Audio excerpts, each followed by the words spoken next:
Every so often, you'll go through a period in your life that seems like all of your real skills are being wasted. It will feel like you're not being used to your highest potential. It will feel like you're living beneath your privilege. And if you're not careful, you will secretly see yourself as a failure because you don't see yourself operating in the way that you dreamed that you would. If you saw yourself as a sedentary eaglet sitting in a nest, enjoying the comfort of your nest, it's hard to see yourself soaring. After all, soaring is more work, requires more muscles, requires more effort. You expend more energy. It's easier to lay back in your nest and say, feed me, love me, acknowledge me, open doors for me, make a way for me, me. All of a sudden, the food stops. When the food stops, it's a sign for you to move on. You'll have to live with what you did all your life. That's why you ought to be careful what you do. You don't have to wait till the 50th year. You don't have to wait till 2021. You don't have to wait till you get married. You don't have to wait till you get divorced. I mean, everybody's trying to go somewhere else. He said, today, this is the, everybody say, this is the year, this is the year, this is the year. But if frustration is a more familiar state for you, you will create frustration. You do this. I know this is hard to hear, but please hear me with spiritual ears. Some of the frustration, you just gotta get through because it's not your fault. Some of it you're creating. You're creating it when you compare yourself to other people. You're creating it when you overload yourself with all this stuff you're looking at. You are making yourself frustrated. And the reason you're doing it, I'm gonna tell you why you're doing it, because it feels familiar. Here's something I want you to keep in mind. In order to be successful, you must be willing to do the things today others won't do. In order to have the things tomorrow others won't have. Most people don't have goals. Most people have not dedicated themselves to mastering something that they love that can be of service to others. And most people are not trying to create a life of meaning. I believe that you're with me because you feel that the best years of your life are ahead of you and the best is yet to come. The one thing about me, man, I've always been resilient. I've never been afraid to reinvent myself. And here's the key for everybody. When someone closes a door in your face, all you have to remember is when God allows them to close the door in your face, all God wants you to do is walk up the hall. It's some more doors, because I can promise you, He got a better door that He wants you to go through than the one that got shut in your face. That's a fact. That's a fact. But what happened to people is they stand there beating on the door. Open it back up. We're gonna do a write-in campaign. Where are you leaving? I gotta have my job. What about my benefits? Hey, stop. The door is closed for a reason. Because God just wants you to walk up the hall because He got another door. It's bigger, and when you open it and get behind it, you ain't gonna believe what's back there. But you will never get to it if you stand in front of that door crying. Help me, my family, stop. Go up the hall, man. These people that close doors in your face, they ain't the only door. They ain't the only door. You can either live a life of scarcity and believe that you're going to lose what you have, and then you begin to hoard and fence in and protect and lock. Or you can just believe that there's more out there to experience than you've ever experienced. There's more to see than you've ever seen. There's more to do than you've ever done, and there's more to discover than you've ever discovered. Here's what I know. If you have a scarcity mindset, you'll find very, very little good stuff that happens to you. And if you have an abundance mindset, you'll find a whole bunch of good things that are going to happen to you. And what's interesting is the two of you can be side by side, and one is barely making it, and the other is just getting blessed beyond measure. You see, the abundance is out there, but you have to have an abundance mindset to receive it and to achieve it. Have hope. Look at your future. There's more in front of you than you could ever imagine. But it only comes to you if you have an abundance mindset. Don't give up until you get where you want to be, however long that is. Step by step, piece by piece, book by book. Do it until. Go for it. Until is a very important word. It's magic. It means that you'll never give up. Don't miss the chance to grow, to pay the price. Until you learn, change, grow. You'll discover some of life's great treasures when you pay that price. As long as you're working toward your inner goal, your dream, then success is possible. But once you give up your inner vision, then you can never become successful. You never will become successful. Until doesn't even matter. Now, maybe the person who's been working on a project for 10 years can be successful in his own right, if he's honestly working toward it, doing everything to make himself worthy of reaching the dream, really happy with where he is, doing it until, then maybe he is a success.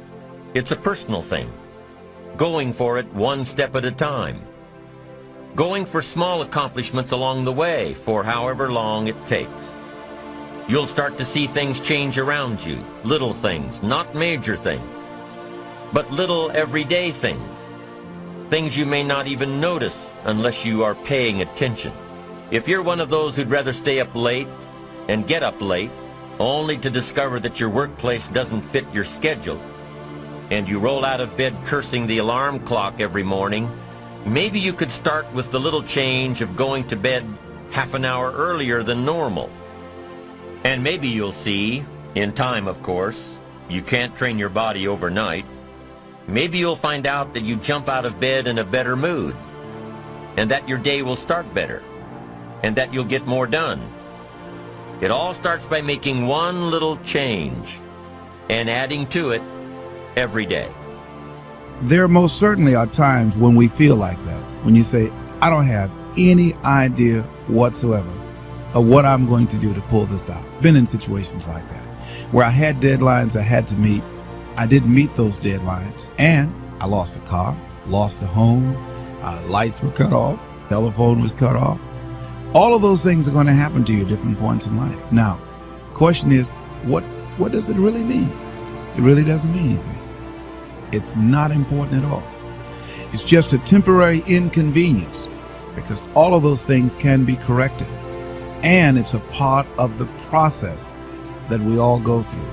Now, the challenge is, in the midst of all of these things, is one, to stay focused on your goal, and two, to keep your expectations of making it happen, and relentlessly looking for ways in order to pull it out. You see, you can't change what's going on around you without first changing what's going on within you. Start changing how you look at mornings, and sure enough, people will start changing how they look at you. When you start changing how you think, how you act, how you treat others, how you treat yourself, when you start responding instead of reacting to life, life will start responding to you. I'm telling you that you can do it with your lifestyle. You can do it with your sales career.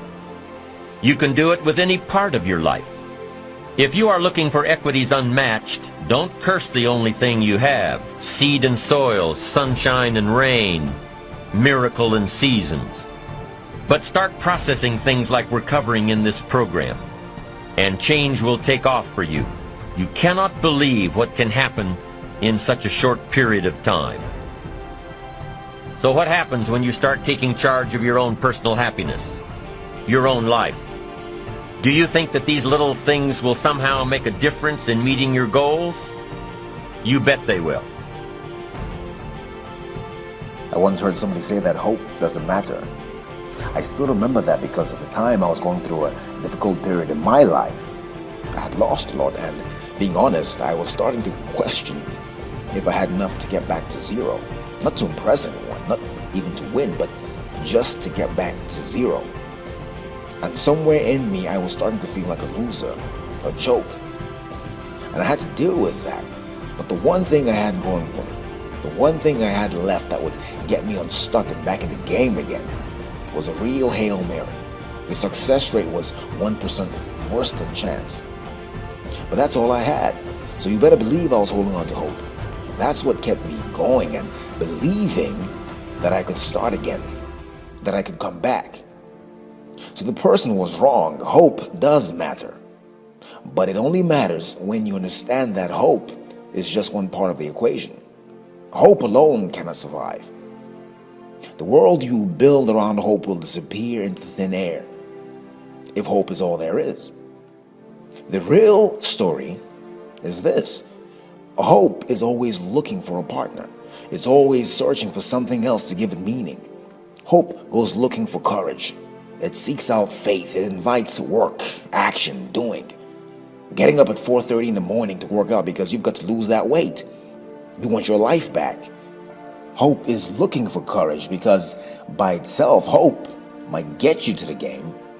But after that first hit, the one that knocks you to the floor, hope needs courage to get back up, to take more, to readjust and to keep on moving. Hope seeks out faith because there are days when hope needs a break, when it's been stretched to its limits and about to crack. That's where faith steps in. You don't know how, but you just keep saying to yourself and believing that something's going to open up for me. I just have to keep going.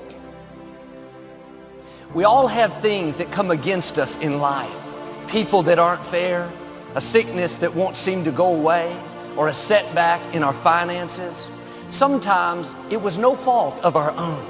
We were born into difficulties, parents that weren't around, depression and addictions that keep getting passed down. We wonder, why am I having this opposition? Why was I raised in an unhealthy childhood? Why did this company let me go after all these years? It's because there's something in you that the enemy's trying to stop. There's another person on the inside of you that you have to tap into in order to get through one of the darkest, toughest, roughest moments of your life. But ultimately, everything happens for a reason, and you have to understand you've been dealt this. You've been dealt this adversity, this opposition, and this challenge because somebody in the world needs to see you get through it so it can serve as a blessing to someone else. And so as I stand right here before you and I tell you I'm grateful and I'm thankful, I'm grateful and I'm thankful. I have friends out there that poured into me. And so every day of my life, the way that I live my life is to give the people that invested in me and saw something in me when I couldn't see it in myself, a return on their investment. I feel it's my responsibility to add value to every person's life that come in contact with me in every environment that I go into.